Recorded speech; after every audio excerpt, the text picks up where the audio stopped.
Welcome to MSP 1337. I'm your host, Chris Johnson, a show dedicated to cybersecurity challenges, solutions, a journey together, not alone. Sorry. All right. Welcome, everybody, to MSP 1337. It is that time of the month. No, it is Fireside Chat time of the month. It's very different. Very different. Matt Lee, welcome to the show. It is that time to talk about data recovery, Control 11. We will get to Control 18 if it's the last thing we do in this lifetime, because we've taken roughly a year to get here. We are halfway through the Oregon Trail, so I can't imagine anything going bad from here forward. So, well, I would like to say we're past halfway because there's 18 controls and this is number 11. So at 9, that'd be 2 past 9, wouldn't it? 2 based past on the 9, math. yeah. That's fair. If we wanted to clock this out, So we're getting close. Today, establish and maintain data recovery practices sufficient to restore in scope enterprise or your assets. I don't really care what enterprise stands for in your world, but your assets to a pre-incident and trusted state. And I think today, talking through these safeguards is interesting and different from anything we've done prior to this, because we have been dealing with data recovery since the inception of backups. Oh yeah. In fact, I say this in my class. MSPs will walk into 11 and go, "I'm crushing 11. Got it. Done." Yep, we've been doing that. And to some extent, with all the joking aside, they kind of have, right? You see every MSP at least have some degree of full system backup planned for their servers. Most of those are using some type of turnkey system and offloading those somewhere else with machine state information, right? So you have at least some cursory stuff. However, to your point, maybe in the beginning of this, they haven't done it planned. They've just done it.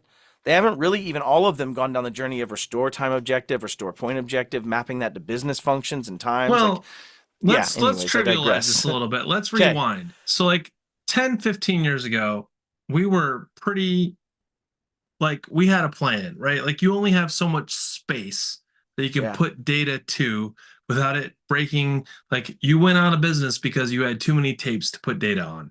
Yeah, I've played the tape library game before, and Iron Mountain, right? Like tape library and Iron Mountain extensibility. Yeah. So what's interesting about that is not only did we back up what was, I think, critical then, I think we did a better job 20 years ago on only because data. It was more holistic by nature of it being walled in one place as opposed to it being scattered throughout the winds of cloud applications and SaaS vendors. I think that's maybe two sides of this coin. So like one side says, I have limited storage. What's important to me?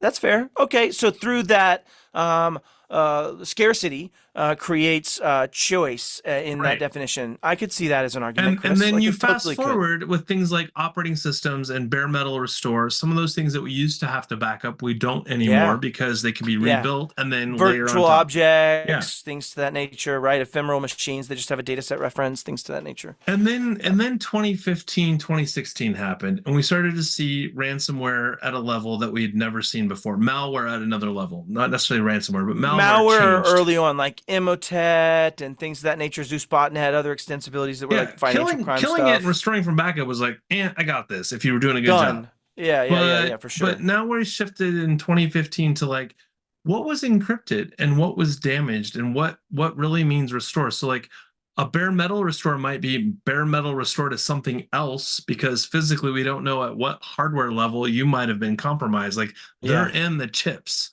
And that might be taking this to hyperbolus, but the point being, you don't know when in time. You don't know where in time. The forensics weren't being done. It got more complex, we didn't even know what forensics were at some degree. Yeah. And I'm being facetious, but we're taking it off on a try. But the point is, I used to say to, and Chris, if you've ever said this about Control 11, I used to say to my technicians and engineers as they were solving problems, a lot of good mistakes can be made with a great backup, right? A lot of mistakes can be made with a good restore. Yeah, that's what I mean. Like I can go and mess around and try something because I can restore from it, right? Especially back in the very AD-centric and environmental-centric. So and that's why I think, to your point, though, MSPs, at least when it was in a walled garden in a virtual machine state, probably did well.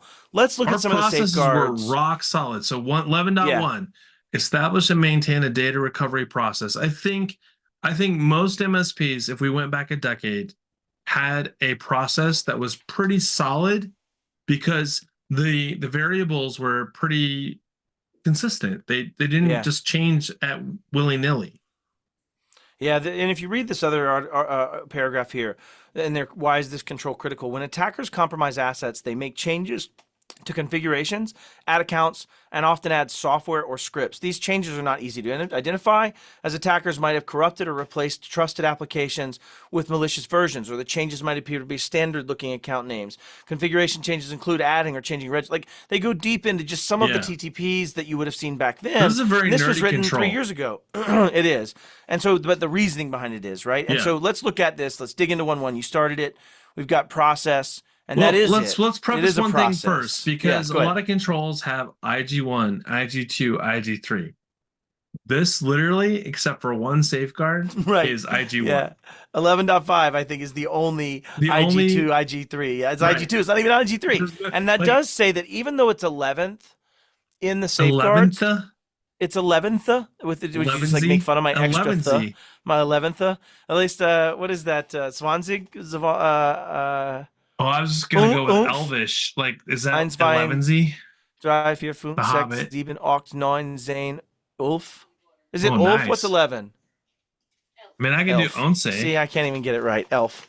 Okay, to the point. I'll take kind bar in the right hand. Okay, so sorry, I'm having to eat and cram it all together, Chris, and I just needed some editing for you, or not. I just want to know, are we arm wrestling at CCF? We have to. Like, I might get you, bro. It might happen. I don't know. All right. We'll see. I've been planning for this day. All right. I'm excited about this. All right. Okay, so but the point is, back to this understanding of establish and recover a process is the first thing that has to happen. And it has to be 11th because we have to know what data we have. We have to know what software we have. We have to know how we're going to manage protecting the castle in that way, right? And now we're at this point on how 11.1 points back to, like 2.1, like, I mean, all of a sudden 1.1, 2.1, 3 from its extensibility of 3.7. Probably even 5 and 6 because, all of it. So many things happened prior to this that are impeccable in this being done well. So 11 comes, but it comes with all IG1s to your point, which is interesting because it means this is so very important. You need to do all of this now. So let's tackle what that is. First is have a process. And it says address the scope of data recovery activities, recovery prioritization, comma space, and I've used comma space, right? We write this in our visualizations we've made. Each one of those is a different trapezoid or a parallelogram.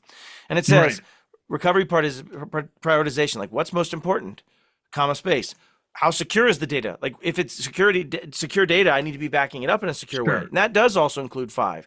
Who has access? And is that really Matt? 6, who has access, right? And what they're supposed to have access to. Okay, but the point is we need to actually deal with each of those components and then also update this annually or when significant enterprise changes occur. Like what could you imagine, Chris? A change in 1, a change in 2, a change in 3, a change in some of those things that are dependent upon that of what I back up. And it really is 1, 2, and 3 centric.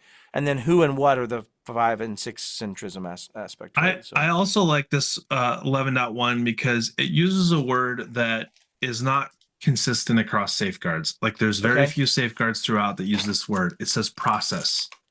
So anytime I see process, program, or the inevitable policy, which policy is a dead giveaway, that's policy, but process and program dictate that the documentation is very, very clear about what's covered and what's going to be done. Well, to your point, go ahead. No, go ahead. No, you go ahead. To your point, no, you, doctor. You have food in your mouth, not in my mouth. You have food in your mouth, not in my mouth. No, okay. Of your point of how many are there, I think process is used something like 16 or 17 times as a control in the CIS. So of the 17 or 18, there's like 16-ish across process. 153 safeguards. Across 153, right. To your point. So when they come up, process is what we're talking about here, and it needs to be able to deal with each of those things, which is recovery, how often, what our recovery prioritization is, like what comes up first, what's most important for business. So you're getting into RTO and RPO now. Exactly what you're getting into. Restore time objective and restore. Hold on. RPOs restore point objective and RTOs restore time. Like how long it takes me versus what point I can restore to in time. Right. And RPO that's a big deal, right? Because I went through a ransomware early on 2015, and the challenge we had was to some extent less about the data we were restoring, and it was more about the timeline between data restore point and what we could actually recreate faster. So that was back in the world of like we're restoring from tape and we're dealing with things like large Oh, dude. disk Yeah. arrays. And what was interesting about it at the time, which granted, this is 9 years ago, hardware failure today. Remember COVID when you couldn't get anything in supply chain?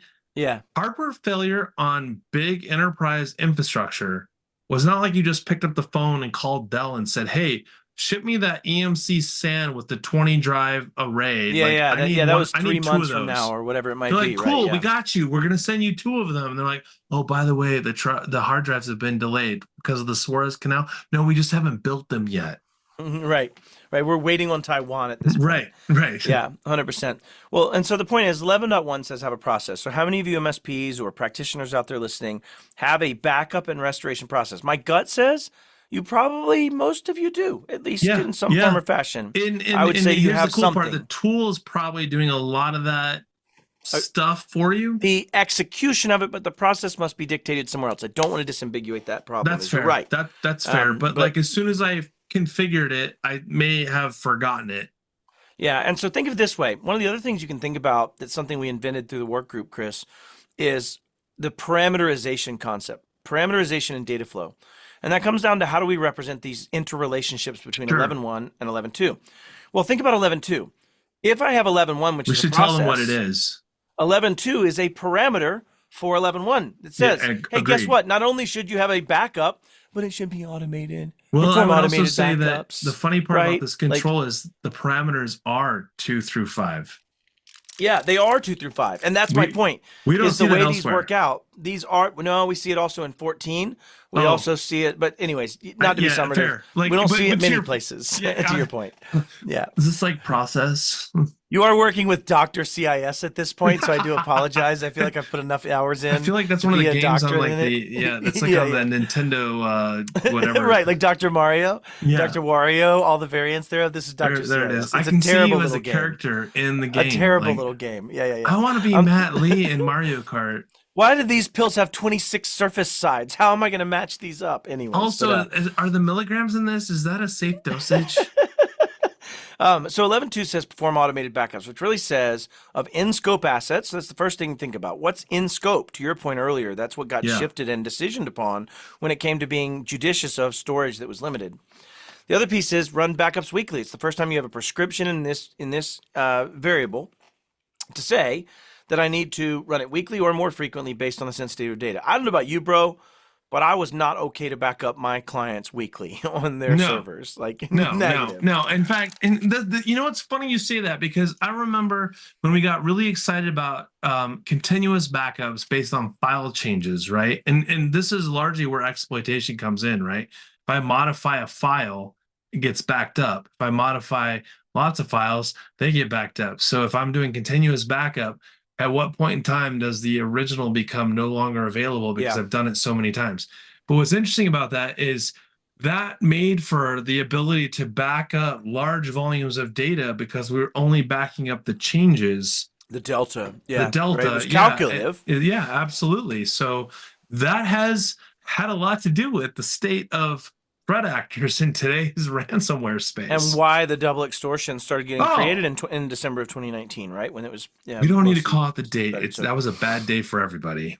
That was a bad day, but it was definitely the part when you start going down that path. So the point is, let's articulate the automated backups and the importance of this, and just kind of close it out because I think we've been. I don't want to say we're rambling, but we're almost beating up people who haven't thought this through. Yeah, it's fair. It's fair.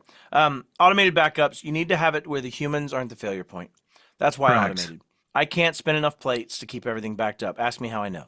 And it used to be this was not a problem that was defined by the person. It was defined by our technology advancements because we needed to swap out the tape that said Monday in order to continue to do this. Exactly. Okay. Let's wrap up 11.3. Yeah, wrap up 11.2. Well, 11.2 is wrapped up in the sense that it needs to be based on the sensitivity. Okay, you're right. Yeah. There is one more point. One of the things that we aren't doing well as MSPs is making a decision based on sensitivity, usually. Right? Preach on. So the statement in this says, based on the sensitivity of the data, which means my backups have the business case to And those usually align with sensitivity. Yeah. You usually have a greater business value out of the greater sensitivity data. Right. The point of it. But saying that the backups need to align based on that. Here's a great example of where that can fail. And we're going to get into this in 11.3. Let's call this fictitious company called Schmicrosoft. Let's call it, right? Nobody's ever heard of them. They're completely fake. It's kind of like Snickerdoodle Soft. That's the one. That was just my cousin's place, right? Yeah, that's right. Imagine this company had data sets where security keys were being used that were very, very secure signing certificates, let's say, in an organization. And then those were being logged to a less secure platform.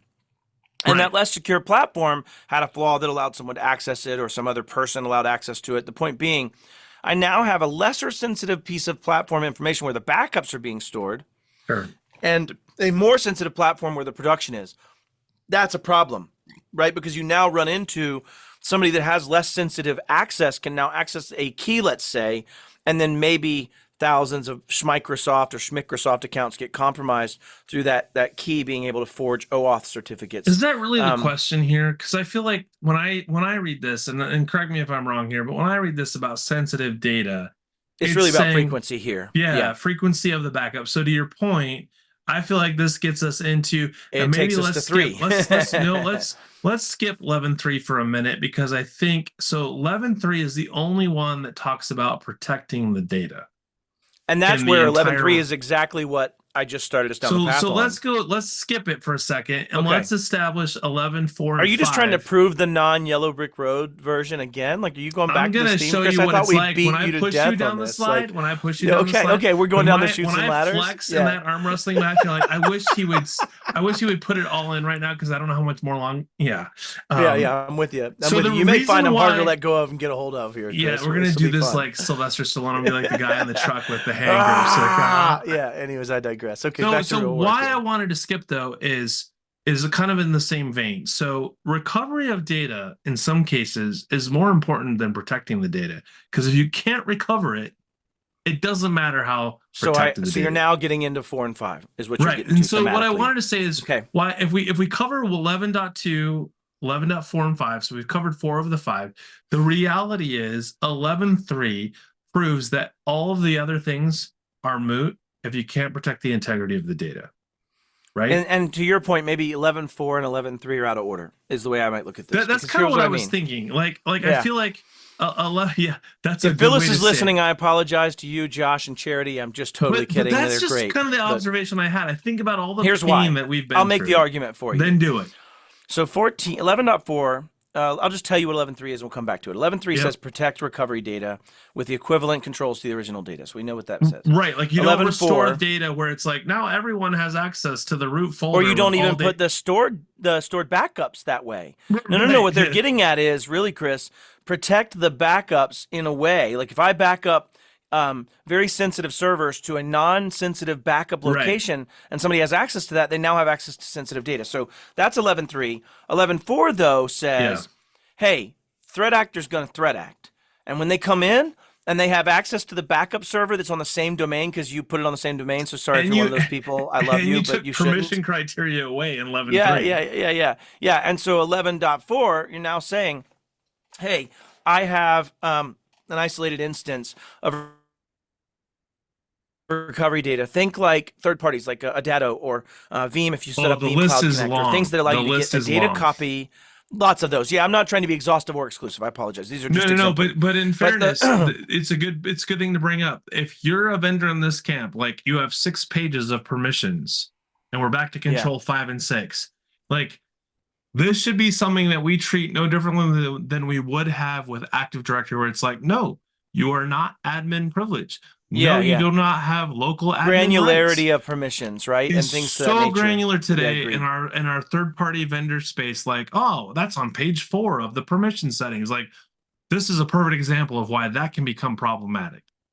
It is, but in the same breath, I need that granularity to be able to make those decisions. It's about getting it right where it gets simple and built in. That's I know I'm being a little John Madden here, but back to the point on 11.4 that says establish and maintain.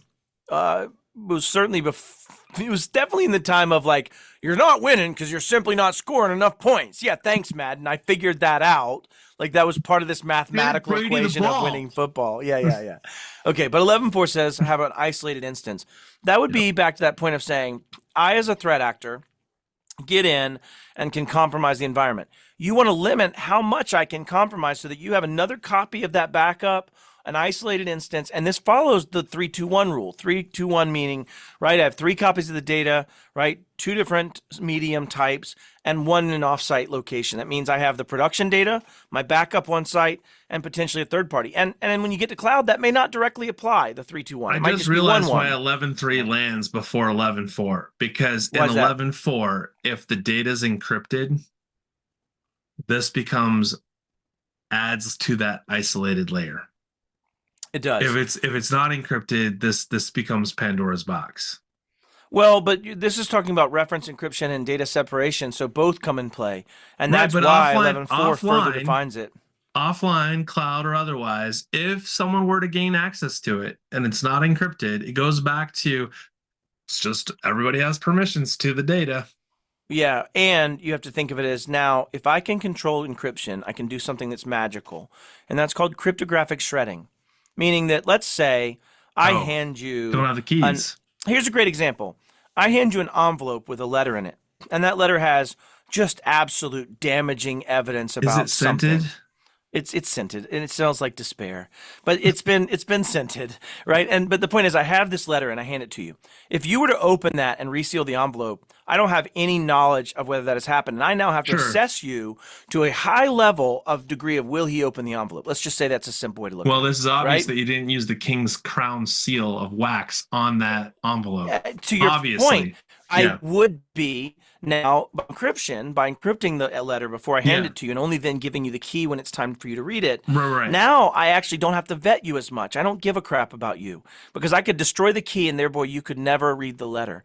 And the argument is when you start thinking about cryptographic shredding by doing 11.3 and when you get into like, okay, in Veeam, you have to check the box yes or no whether you're going to encrypt the backup. To your point, if I encrypt that backup and it goes to third-party provider, some of the stuff I would have cared about the third-party provider, I do not care about anymore because of that separate encryption key that might be plausible. So without getting off on that tangent too far. Yeah, we probably shouldn't because we're not saying that everybody that listens to this show is as confident and on point with regards to data. Like they don't love it as much as we do. That's fair. I mean, I actually married a data pillow at one point, so I apologize. But no, you take a data pill. That's very different. It's probably a true story. Those are very different. All right, we got 2 left. Sorry. But let me finish the why. Is you want to make sure that if I do something to attack, I can't destroy your ability to restore. You want to preserve the ability. And most MSPs, I think, get this right, Chris, at least for the stuff they've selected. Agreed. But how many are doing like offline storage or like what they call cold storage where it's not accessible without some extra steps to get to that data to restore? Or worm, right? Write once, read many, or version controlled methodologies that allow you to see these version delineations that are non-deletable. Like some way to solve this. Whatever that is that you're doing. Block and tackle, if you will. Yeah, something that stops you from being able to delete it except for exigent circumstances. Well, isn't that how we all got started with backups in the first place? What do you mean I can't delete that folder? It's called C drive. Like that's that is actually how I had to reinstall Windows 3.1 if I remember correctly. I might have run into that on a few versions of Windows. Okay, we have one 11.5. Well, we have 11.5 and then back to 11.3 a little bit. I mean, good call. 11.4 was have another copy of your data, make sure it's protected, bro. No, and not just another copy. And in the old days, you know what this was? Well, but really, it is an isolated copy that, in your mind, if you were doing this in the old days, back in the day, I took the tape out and I took it home.